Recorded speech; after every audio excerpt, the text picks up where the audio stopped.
We will get to see a few Chicago Bears starters tonight against the Kansas City Chiefs, but who will it be exactly, and who has the most at stake in this final preseason game?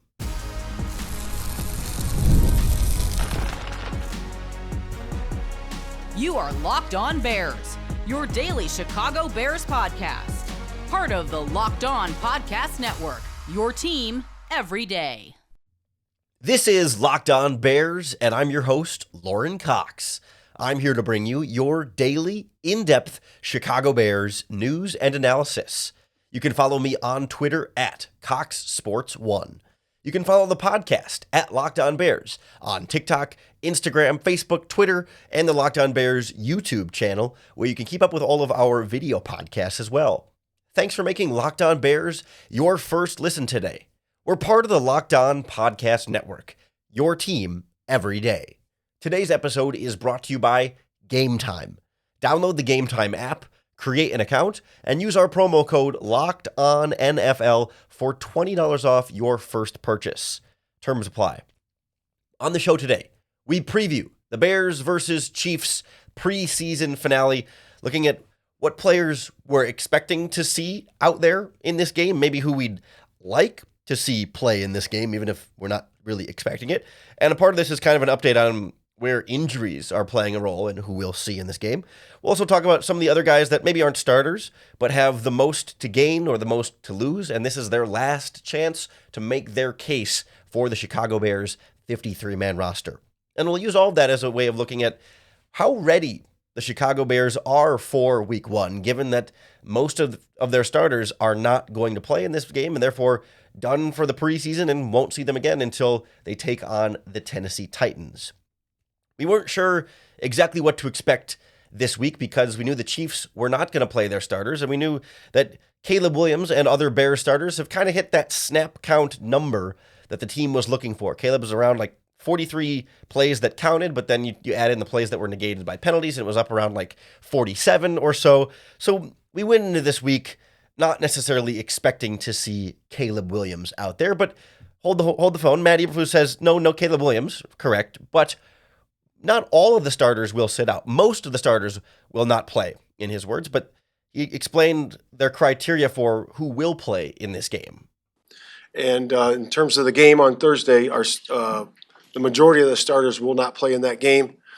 We feel really good about our process, the plan that we've had in terms of the range of plays for certain players, the range of competitive in terms of competitive reps. We feel really good about that with our joint practices and going ones on ones the entire time. So we feel really good where we are there. And again, we got a day-to-day that's a padded practice stud, and we're going to get after it pretty good today on first, second, and third down. And it's going to be a good practice today. With that, I'll open up to questions. Where's Caleb fall in the plan for Thursday? Yeah, he's not playing.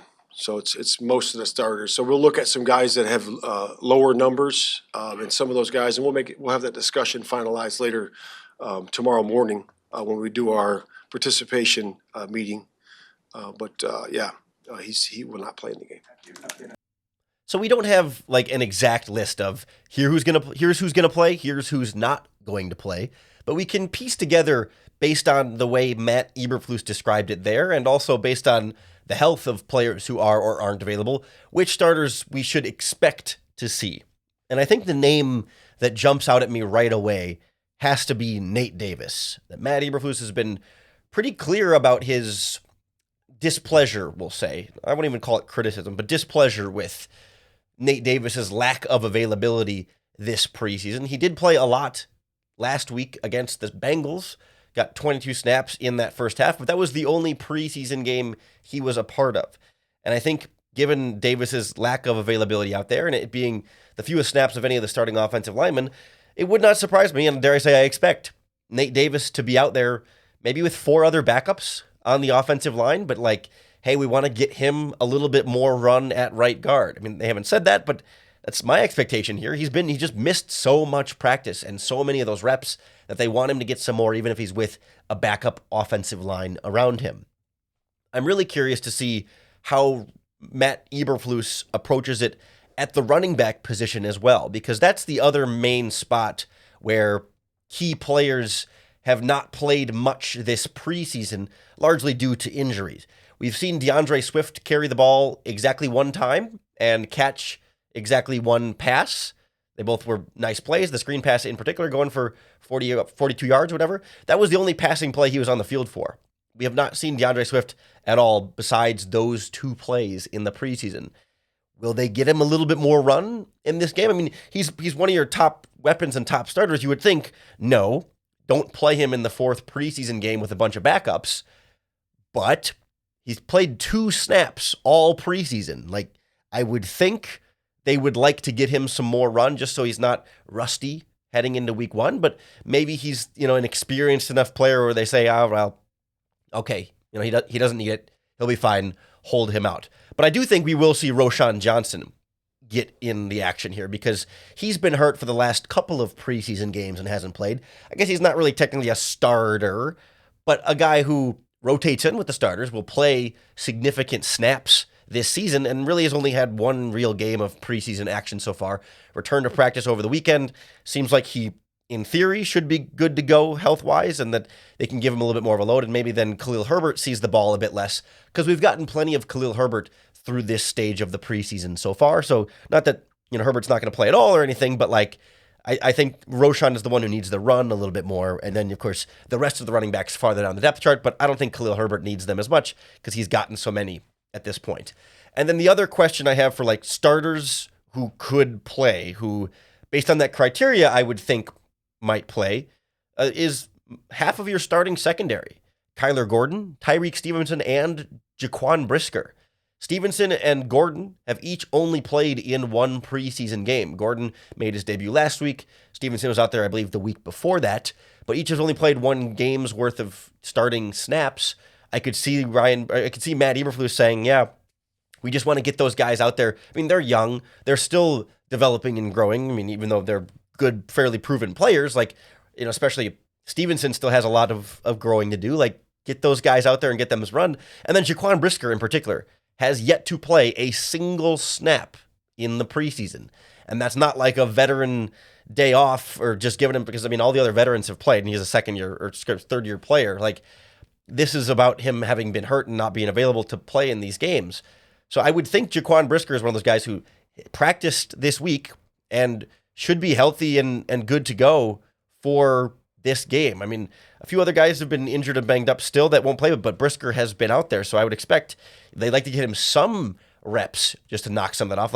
Brisker, Nate Davis, and Roschon Johnson are probably the three I would feel the most confident about, followed by, maybe some Kyler Gordon and Tyreek Stevenson, and then probably not DeAndre Swift, but I think he fits the criteria here. I just feel like that one might be the weirdest starter to have out there, but the rest of the way, I think it's going to be backup players. I would like to see Caleb Williams play a little bit in this game, throwing to Rome Odunze a little bit in this game. I think the rookies can never have too much experience. I would like to see the whole starting offensive line out there together just to build more of that cohesion, because yes, Nate Davis hasn't been out there, but get them all together then with the whole lineup getting more snaps there. And I'd still play guys like DeMarcus Walker just to keep this defensive line as sharp as possible. But some guys who we're definitely not going to see play in this game on Thursday, the guys who've been injured at practice as of Wednesday. You have Keenan Allen was injured. Obviously, he's not going to play. Kevin Byard is still sitting out. He's not going to play. Zach Pickens is not going to play defensive tackle because he's been out. Ryan Bates continues to be out. The defensive end, Jake Martin, is out. The wide receiver, Dante Pettis. And of course, Colin Johnson as well. All those guys continue to sit out, and I don't think we're going to see even the non-starters in that group play on Thursday against the Kansas City Chiefs. That still leaves a bunch of other players with a ton at stake, guys getting their last chance to try and make this Chicago Bears 53-man roster. So we'll look at the players with the most to gain or lose with their performance on Thursday, next on Locked On Bears. The Locked On Bears podcast is brought to you by our friends at Gametime, the best way to get tickets for all of your favorite live events. I have the Gametime app on my phone, and I use it all the time. Whether it's going to a couple Bears games last season, I got my tickets on Gametime. Going to see Green Day in concert, Got my tickets on Gametime. Saw Blink 182 a couple weeks ago on Gametime, and it's always the best ticket buying experience because I can see the view from the seat I'm buying on Gametime. So I know exactly what I'm going to get when I show up to the venue, and I also know exactly how much I'm going to pay because Gametime has all-in pricing, so you don't get any of those added fees at the end of the checkout process that make your ticket cost way more than you thought it would. So it really makes the experience that much better. And it's why they say you get to take the guesswork out of buying tickets with Gametime. Download the Gametime app, create an account, and use our promo code LOCKEDONNFL for $20 off your first purchase. Terms apply. Again, create an account and redeem our code LOCKEDONNFL for $20 off. Download Gametime today. Last minute tickets, lowest price, guaranteed. So we'll only see a couple of starters, maybe, on each side of the ball against the Chiefs. But plenty of the backups that are going to be in there have a lot to gain or a lot to lose based on how they perform in this one. And we talked about, maybe expecting to see some Roschon Johnson and maybe expecting to see even potentially a little bit of DeAndre Swift, but the rest of that running back room is also going to be clamoring for as much playing time as they can get. I mean, a lot at stake for Velus Jones in that backfield in particular. Is he going to count as a wide receiver on the 53-man roster? Is he going to count as a running back? Does he take Travis Homer's job? Or if he's not counting fully as a running back, do you keep another fourth running back? Like how they split the reps for Velus Jones and Travis Homer, if with or without someone like Roschon Johnson or even DeAndre Swift getting some snaps in there, like there's not that many carries to go around at this stage of the process. And so that's where it really is going to go a long way for how these guys make or break their way onto the 53-man roster in that backfield. And I'll kind of throw like the kick return battle in as a part of this conversation because, DeAndre Carter is on the bubble here too. Who's going to be the return man? Dante Pettis has been doing a lot of the punt returns.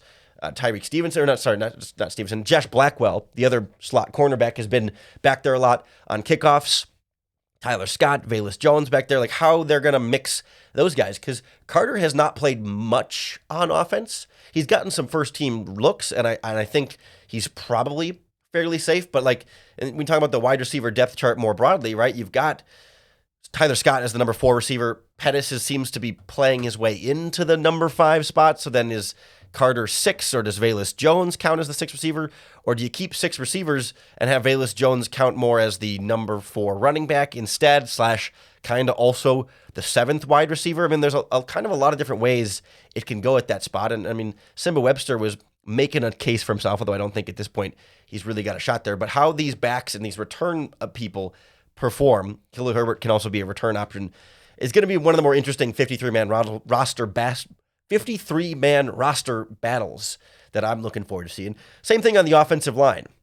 I think it's make or break time for some of your backup guards. Jatari Carter and Bill Murray have been going back and forth as the number 2 left guard there with Matt Pryor on the other side of right guard. Like of that group, who they're going to keep, along with Jake Curhan at the right tackle spot. Like he's been kind of the go-to right tackle, but the number 4 offensive tackle after Larry Borum and the 2 starters. So does he have any way to get on this 53-man roster? I'm kind of thinking no at this point, but they got to keep 1 or 2, whether they keep 8 or 9 offensive linemen. Like Ryan Bates will be the backup guard / center, but they'll keep another backup guard and Larry Borum as a backup tackle. And then do they keep a 9th because of the injuries there? And does that mean, Carter and Matt Pryor could both make the team, or can Bill Murray be a surprise finalist on this 53-man roster? Or do they end up adding another offensive lineman from outside of the organization? Definitely a lot to still change on the offensive line, and definitely a lot to still change on the defensive line, where the backup defensive end and defensive tackle spots are both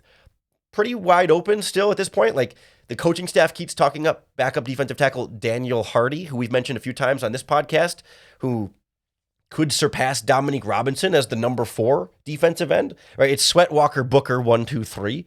And then it's like Hardy has been super productive and really good on special teams.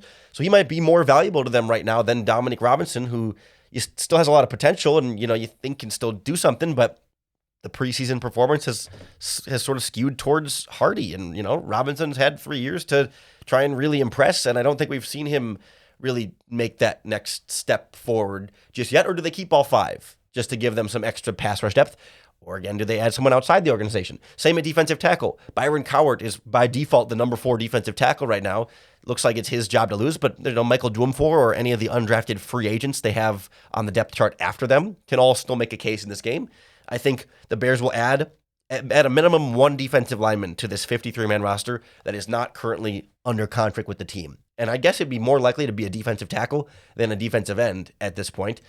Yannick Ngakoue also still a possibility in the future. I wonder if my theory on Yannick Ngakoue is that they're waiting until after week 1, because after week 1, contracts that you sign for veteran players are no longer, completely guaranteed in there. So you're able to kind of work from a week-to-week basis there and kind of work out the rest of the season to protect yourself financially. So I wonder if that could be in the works.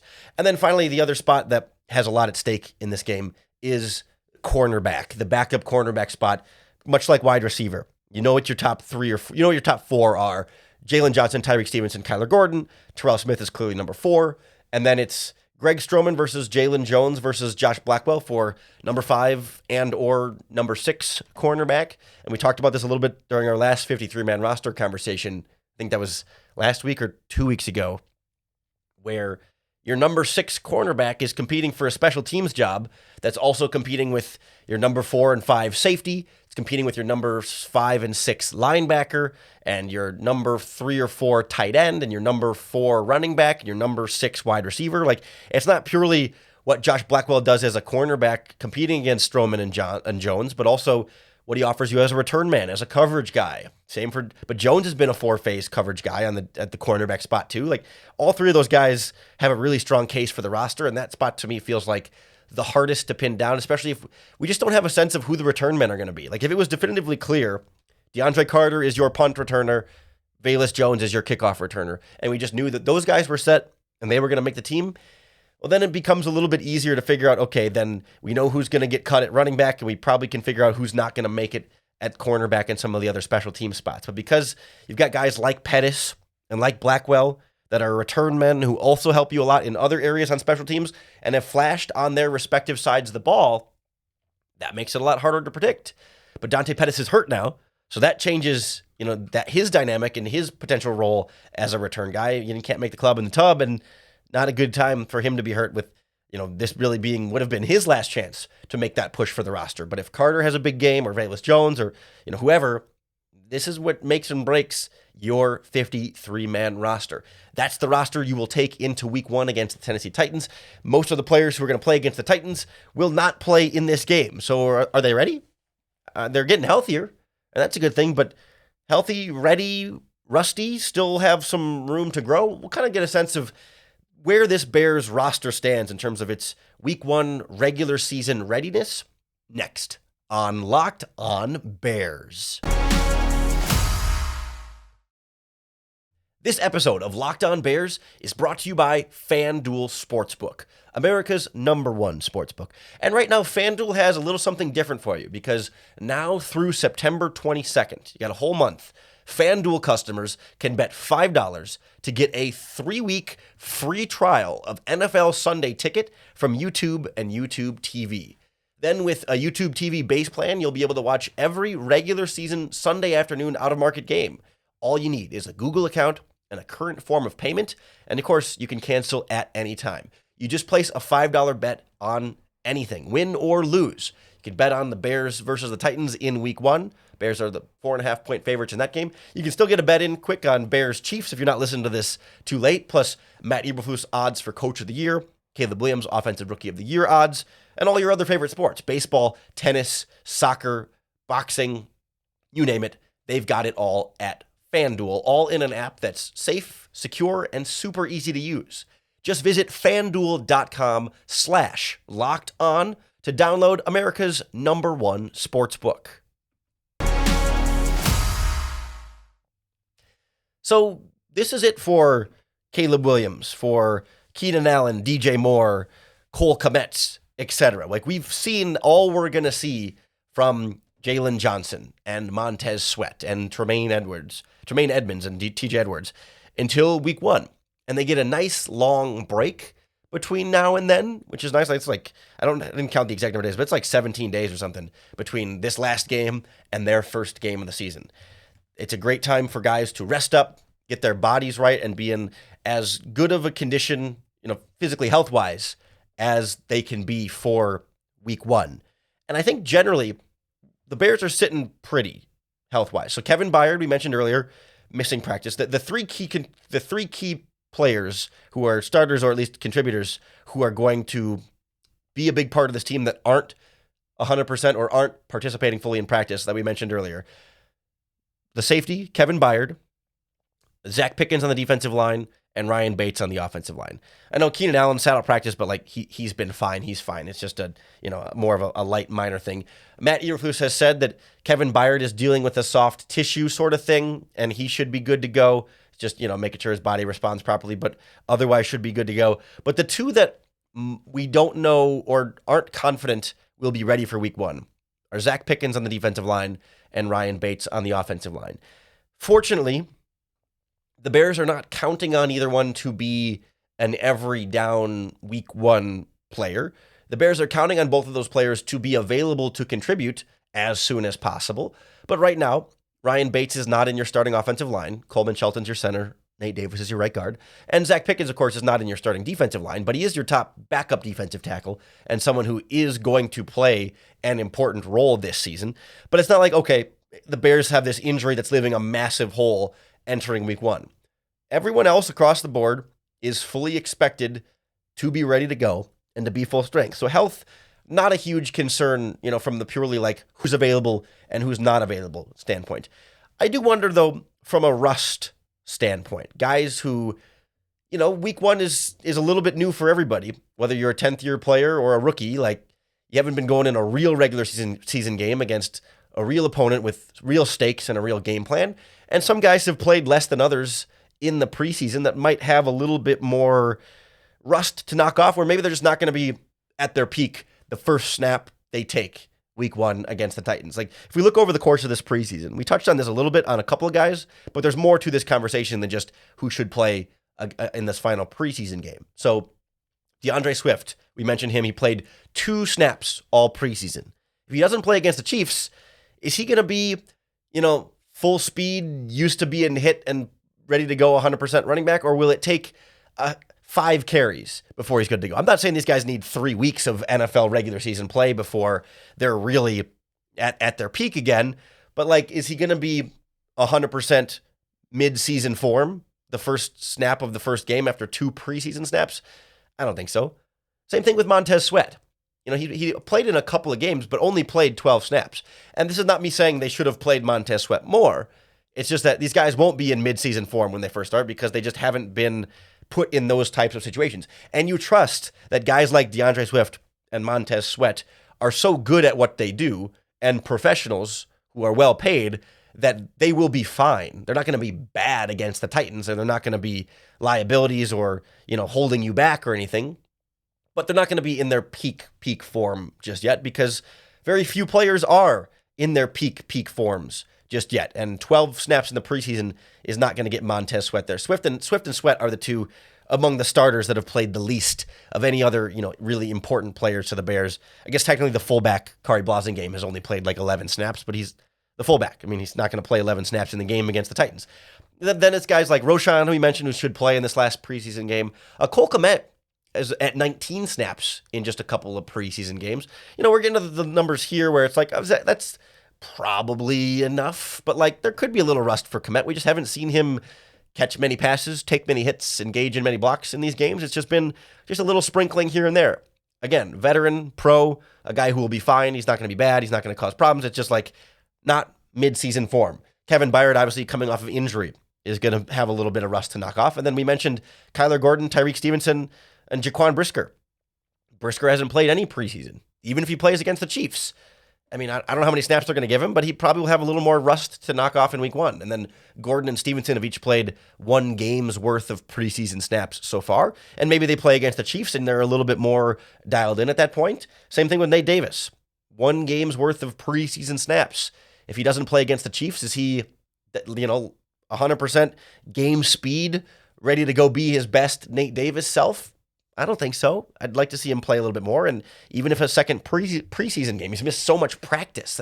Those reps are really, really valuable as well. So I just feel like there's a handful of guys that could have a little bit of rust in week one. And that doesn't mean the Bears are going to lose because of that or that these guys are going to be terrible, but like preseason snaps, and really, it's not just the preseason games, right? But it's practice reps. Being available for those training camp practices matter. And a lot of these guys that we just talked about have either missed training camp reps or missed preseason snaps because of injuries, and maybe could use a little bit more than, compared to some of their other teammates who have really been going and are lathered up at 100% ready to roll and hit the ground running because they are juiced up and dialed in from how much they've been practicing and how ready they are to get on the field and have a game that actually matters to them.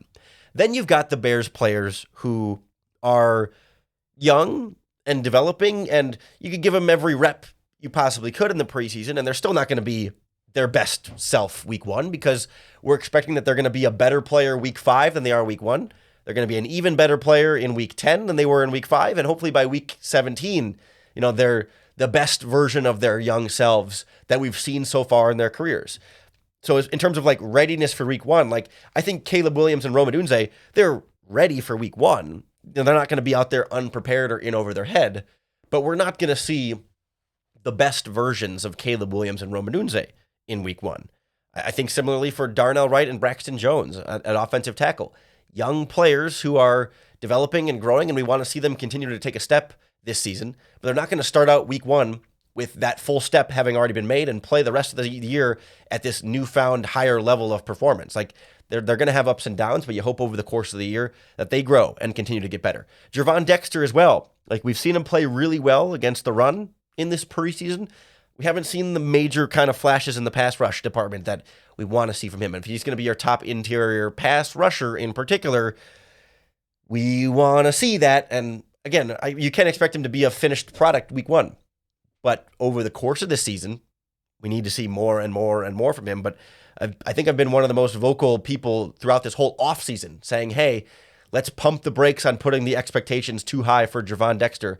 People that start to talk about double-digit sacks. I mean, even 8 feels like a lot for Dexter. Can we start at 5 or 6 and get there and then build up the hype from there? Because it's a really tough thing they're asking him to do. And the preseason hasn't necessarily showed us breakout season incoming just yet. I'll also throw Tyreek Stevenson in this conversation because we don't treat him like a second-year player because he's in that secondary of a bunch of other really talented players, but like he's in year 2.